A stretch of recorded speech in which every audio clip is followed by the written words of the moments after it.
আসসালামু আলাইকুম সুপ্রিয় দর্শক, আপনাদের ভালোবাসায় আসলাম এক অসহায় মেয়ের কাছে। আমরা শুনবো তার জীবন কাহিনী। আসসালামু আলাইকুম। ওয়ালাইকুম আসসালাম। আপু কেমন আছেন? আলহামদুলিল্লাহ ভালো আছি। আপনারা কেমন আছেন? জি আলহামদুলিল্লাহ ভালো আছি। আপু আপনার নামটা কি? নাম মায়া। মায়া। Home district? বগুড়া সদর। বগুড়া সদর। ও আচ্ছা। আপু আপনার পরিবারে কে কে আছে? পরিবারে আমার আম্মু আছে, আমার আব্বু নাই, আব্বু মারা গেছে। আম্মু আছে, একটা ছোট ভাই আছে। ও আচ্ছা। তো আপনার পরিবারটা কিভাবে চলে? পরিবার অনেক কষ্টেই চলতেছে। তো কিভাবে চলতেছে জীবনযাপন, কিভাবে কাটাইতেছেন, মানে দিনকাল কিরম ভাবে চলতেছে? দিনকাল চলতেছে, আমার আম্মু অন্যজনের বাড়িতে কাজ করছে, করে এরকমভাবে সংসার চালাইছে। এখন আমার আম্মু অসুস্থ, এখন সেরকমভাবে রোজগার করতে পারে না। এই কারণেই আমাদের বিয়ে শাদিও দিতে পারতেছে না। এই কারণে আপনাদের মাঝে আসছি যে এখানে বলে ভালো বিয়ে করা যায়। এই কারণেই আপনাদের অফিসে আমি আসছি, আপনাদের সামনে আসছি। ও আচ্ছা। তো আপনি এখানে যে আসছেন, আপনি কি কোনো কাজ করেন? আমি সেলাই মেশিনের কাজ করতে পারি। ও সেলাই মেশিনের কাজ করতে পারেন? মানে আপনার কি সেলাই মেশিন আছে নাকি অন্যের মেশিনে না কাজ না, করেন? অন্যের বাড়িতে কাজ করি। অন্যের মেশিনে কাজ করেন না? তাহলে তো আপনাদের পরিবারটা অনেক কষ্টে চলে নাকি? হ্যাঁ, অনেক কষ্টে। তো আপু আপনার কি ফোন আছে? না না ভাই, আমার কোনো ফোন নাই। ফোন থাকবে কিভাবে? খাওয়াই কষ্ট হয়ে যায়, ফোন চালাবো কিভাবে? ফোন কেনার মতো টাকা আমাদের কাছে নাই। ও আচ্ছা। তো শুনলেন ভাই, মেয়েটার কোনো ফোন নাই। আমাদের নাম্বার দেওয়া থাকবে, মানে ইউটিউব চ্যানেল কর্তৃপক্ষের নাম্বার দেওয়া থাকবে। ইমো হোয়াটসঅ্যাপ আছে, কেউ অযথা ভিডিও কল দিবেন না। স্ক্রিনশট মেরে মেয়েটার ছবি পাঠিয়ে দিবেন এবং সাথে ভয়েস করে পাঠাবেন।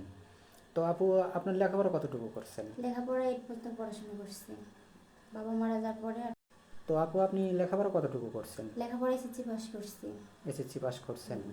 ও আচ্ছা। তো এসএসসি পাস করছেন, আর কি লেখাপড়ার ইচ্ছা ছিল না? ইচ্ছা ছিল, কিন্তু বাবা মারা গেছে, আর পড়াশোনার ওরকম খরচাপাতি কে দেবে? ও আচ্ছা, মানে ইচ্ছা ছিল কিন্তু অর্থ ছিল না নাকি? হ্যাঁ, অর্থে। তো আপু আপনি কি নামাজ কালাম পড়েন? হ্যাঁ, নামাজ কালাম পড়ি। ও আচ্ছা। তো যাই হোক, মূলত আমাদের এই ক্যামেরার সামনে যে আসছেন, আপনি কেমন বয়সী লাইফ পার্টনার চাচ্ছেন? বয়স যেরকম হোক না কেন, মানুষের মনটা যেন ভালো থাকে। বয়স দিয়ে তো আর ওরকম কিছু হয় না, মানুষের মনটাই হলো বেশ। জি জি, বুঝতে পারছি। মানে আপনি চাচ্ছেন যে সুন্দর মনের মানুষ যেন সারা জীবন আপনাকে সে ভালোবাসা দিয়ে আগলিয়ে রাখে। হ্যাঁ।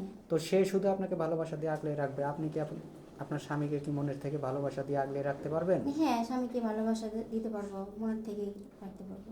ও আচ্ছা।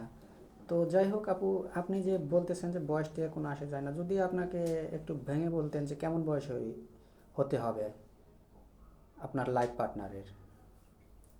যদি 40 বছর বয়স হয়ে যায়, তো আপনার বয়স কত? আমার বয়স এই যে 20 চলতেছে।